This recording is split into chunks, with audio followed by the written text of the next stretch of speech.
અમરેલી જિલ્લામાંથી પ્રસાર થતો ભાવનગર સોમનાથ નેશનલ હાઈવે ઉપર પ્રથમ વરસાદે નબળા કામની પોલ ખુલી જ ગઈ।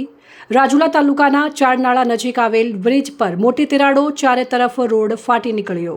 નબળી ગુણવત્તાના દ્રશ્યો વાહન ચાલકોએ કોન્ટ્રાક્ટર સામે કાયદેસરની કાર્યવાહી કરવા માંગણી કરી। અમરેલી જિલ્લામાં આવેલ રાજુલા જાફરાબાદ પીપાવાવ કોસ્ટલ બેલ્ટ વિસ્તારમાંથી ભાવનગર સોમનાથ નેશનલ હાઈવે પ્રસાર થાય છે।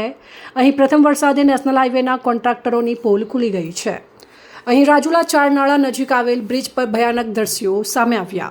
નબળી ગુણવત્તાના દ્રશ્યો સામે આવ્યા। અહીં પહેલા વરસાદે સીસી રોડ ઉપર મોટી તિરાડો પડી રીતસર હાઈવે ફાટી ગયો છે। થોડા દિવસ પહેલા જ્યાં સમારકામ કરી થીગડા બુર્યા હતા તે જગ્યા પર રોડ ફરીવાર ફાટી જવાના કારણે વાહન ચાલકોમાં ભારે રોષ જોવા મળી રહ્યો છે। રિપોર્ટર ફારૂક બિલખિયા, અમરેલી। હું અત્યારે રાજુલાથી નાગેશ્રી બાજુ જાઉં છું અને જેમ કે આપ જોઈ રહ્યા છો કે આ આપણે ભાવનગર સોમનાથ હાઈવે છે, જે કરોડોના ખર્ચે સીસી રોડ બનાવેલો છે, બરાબર। અને હાલ તમે એની અત્યારે આપણે એક જ ચોમાસું થયું એની રોડની હાલત તમે જુઓ કે એની અંદર કેવડી મસ્ત મોટો તિરાડો પડી ગયેલી છે, બરાબર।